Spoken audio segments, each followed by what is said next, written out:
ओम श्री गुरुवे नमः। प्रणाम भगवान।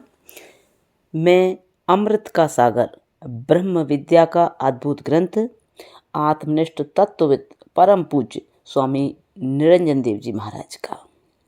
तो आज भगवान एक देवता इस चैप्टर को इसमें ले रहे हैं। एक देवता जैसे शाखा भेद से कोई उदय काल में होम करता है, कोई अस्त काल में करता है, परंतु दोनों का फल समान ही प्राप्त होकर एक ही ब्रह्मलोक में पहुँचते हैं। वहाँ सुख भोग कर यदि संभव हुआ तो अपने इष्ट से ब्रह्म ज्ञान प्राप्त कर विधेय मोक्ष को सीधे प्राप्त कर लेते हैं, या फिर ब्रह्मलोक से गिरकर इसी मृत्युलोक में योग भ्रष्ट होकर किसी सदाचारी श्रीमंत घर में या वैराग्यवान ज्ञानी कुल में जन्म लेते हैं। वहाँ आत्मज्ञान को प्राप्त कर जीवन मुक्ति एवं प्रारब्ध समाप्ति पर विधेय मोक्ष को प्राप्त कर पाते हैं। अब भगवान गीता का 8/16 ये मंत्र आया इसमें। आ ब्रह्म भुवनात् लोकः पुनरावर्तिन अर्जुन। अर्थात भक्तों को अपनी भावना अनुसार एक ही लोक को शिवलोक, विष्णुलोक, गौलोक, साकेत लोक, स्वर्गलोक आदि रूप में प्रतीत होता है।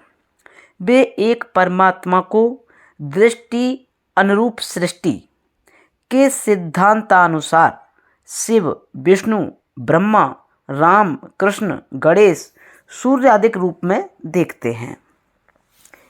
फिर अपनी भक्ति के पुण्योदय भोग पश्चात पुनः इसी मृत्युलोक कर्म प्रधान कुरुक्षेत्र में साधन करने आ जाते हैं। इस प्रकार समस्त उपासकों को एक ब्रह्मलोक ही अपने उपास्य देव का लोक एवं अपना इष्ट प्रतीत होता है। ब्रह्मलोक की ऐसी महिमा है कि वहाँ उपासकों की श्रद्धा एवं इच्छा अनुरूप ही वहाँ के इष्ट लोक व्यक्ति सामग्री सहित उनको वैसा ही प्रतीत होता है। इसमें यह वेदमत सिद्ध होता है कि एक अद्वितीय ब्रह्म के अलावा यहाँ अन्य कुछ है ही नहीं। इसमें भगवान एक मंत्र दे रहे हैं। एकम अद्वितीय ब्रह्म नेह नानास्ति किंचन। एकम एव अद्वितीय ब्रह्म नेह नानास्ति किंचन। और जो यहाँ आत्मा से अन्य देखता है वह बारंबार मृत्यु को ही प्राप्त होता रहेगा, ऐसा श्रुति वचन है।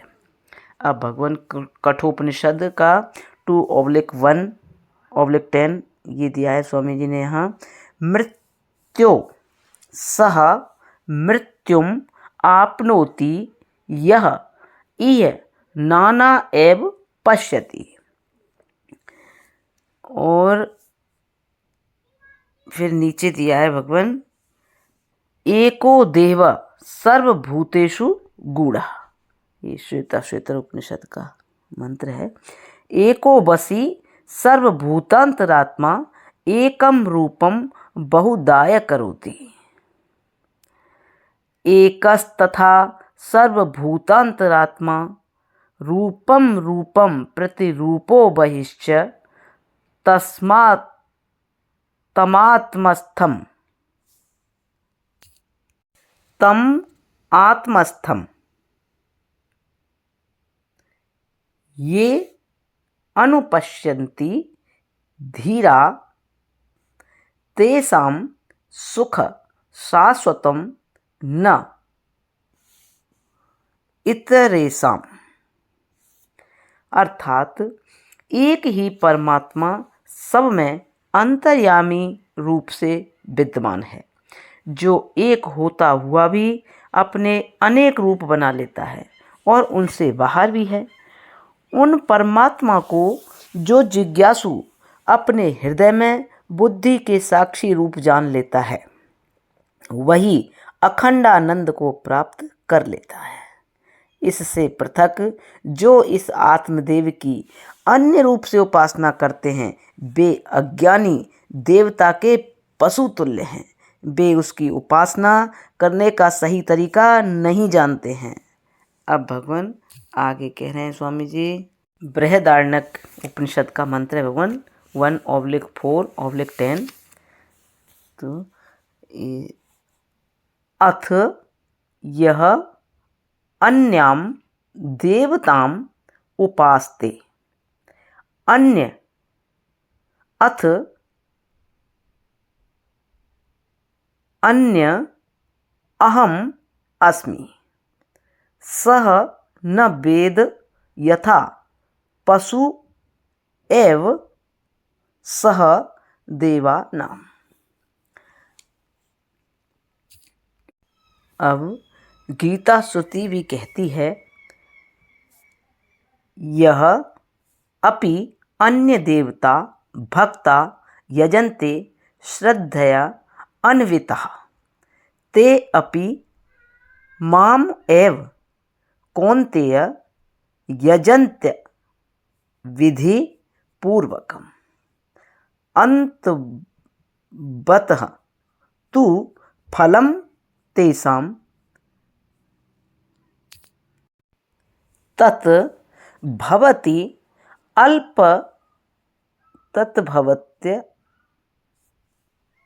अल्पमेधसाम्।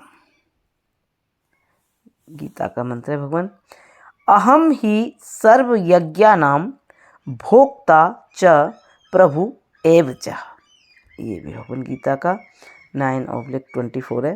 अब भगवान सबका स्वामी जी ने यहाँ अर्थ दिया है, अर्थात निज सच्चिदानंद आत्म ब्रह्म की सोहम शिवोहम रूप से उपासना छोड़कर जो भी अन्य देवता की श्रद्धा पूर्वक भक्ति करते हैं वह मेरी ही भक्ति है, क्योंकि मैं सभी कार्य का कारण एवं अध्यस्त का अधिष्ठान ब्रह्म हूँ।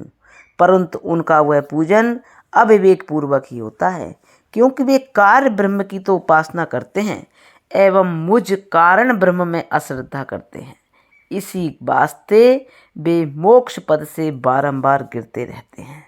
इस प्रकार उन मंद बुद्धि वालों के देवता एवं उनसे प्राप्त फल भी नाशवान ही होता है, क्योंकि मैं ही निश्चय रूप से संपूर्ण यज्ञों का भोक्ता और स्वामी भी हूँ, किंतु सकामी अज्ञानी ऐसा नहीं जानते हैं।